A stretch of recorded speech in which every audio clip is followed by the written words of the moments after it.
I just wanted to spend a couple of minutes on something that's been kind of bubbling for a little while now. So Florida State and Miami both played a game last week. Miami lost convincingly to Alabama. Florida State had one of the most inspiring performances in week one. They lost narrowly, but they lost. They both lost. FSU lost to Notre Dame. And there's a big lie out there that I want to address right now. But first, let me pull it up right quick so I can have the most up-to-date, fresh data possible. Earlier today, as I am prone to do, if I know I'm going to talk about something on the show that night, I like to get your feedback on it. We got a big enough audience now to where we get a pretty good sample size of voters. So for instance, I put out a Twitter poll earlier today. I'm looking at it right now. Forecast the next 3 years is what I asked you to do. Which program do you think will be in a stronger position entering the 2024 college football season? Florida State or Miami? Now, you may or may not know the results. So go ahead and think for yourself right now. If you're watching live, if you're watching the replay or listening on the podcast tomorrow, which program entering 2024, when the memory of week one is long since faded away in 2021, which of these programs will be in a better position?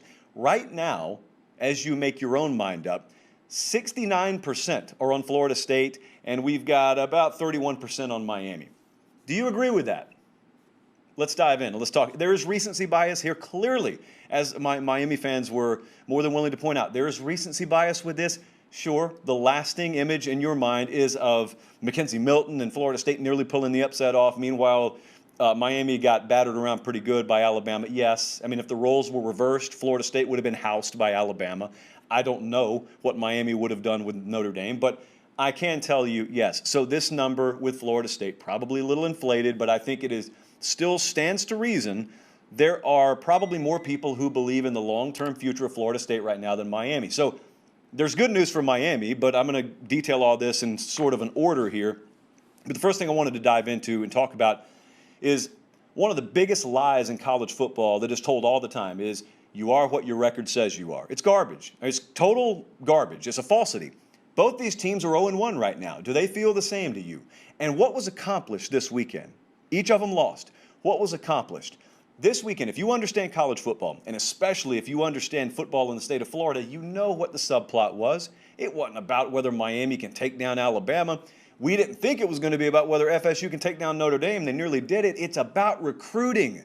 People who know the sport on a more intimate, granular level, they knew that the biggest competition Miami has recruiting South Florida is Alabama, which again, 30 years ago would sound asinine, 15 years ago would sound asinine, but that's the way it is now. Miami didn't need to beat Alabama, but they absolutely needed to look more convincing and more competitive than they were. Well, they weren't. And so that's something they got to rectify, okay?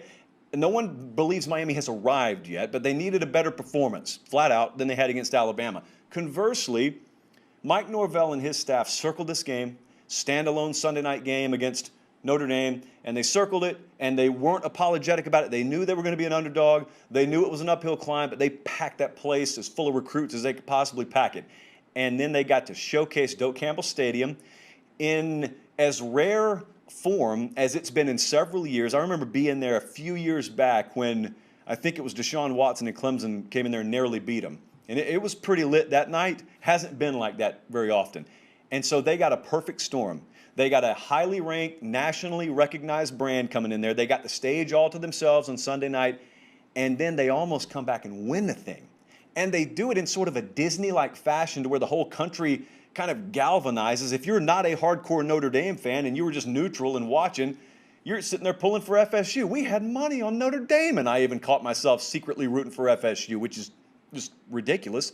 But anyway, what happened was they lost the game, but they won in so many other ways. Florida State had a house full of recruits. What they wanted to sell them on is they wanted to sell them on the unique environment at Florida State. They wanted to sell them on the concept that now and in the future you can come here and you can compete with the big boys and you can win. And this is an environment that's very unique under college football. And they check. All those boxes got checked. And so, yeah, you can tell me all you want to. You are what your record says you are. Both these teams are 0-1. Florida State got a huge win, intangible in nature right now. They got a huge win this weekend that Miami did not get. And so when you look forward now, knowing the name of the game is recruiting, when you look forward, that stuff matters. This weekend for Florida State is going to matter years down the road. When you look at their talent roster in 2024, the remnants And the after effects of that Sunday night game will be felt. We could have said the same thing for all we know about Miami in 2024. They weren't able to put forth, I would call it a competitive enough product to really matter against Alabama. Now, here's the good news.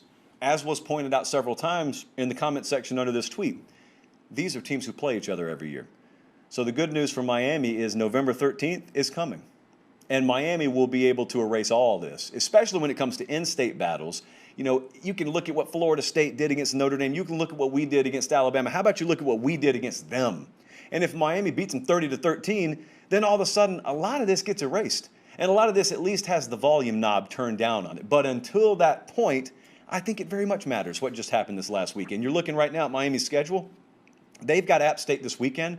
That's why I'm not looking past App State, because the line is single digits on that game. And then they got Michigan State. They got a few weeks before they dive back into conference play. But for the 2021 ACC race purposes, we're looking at that date at North Carolina on October 16th.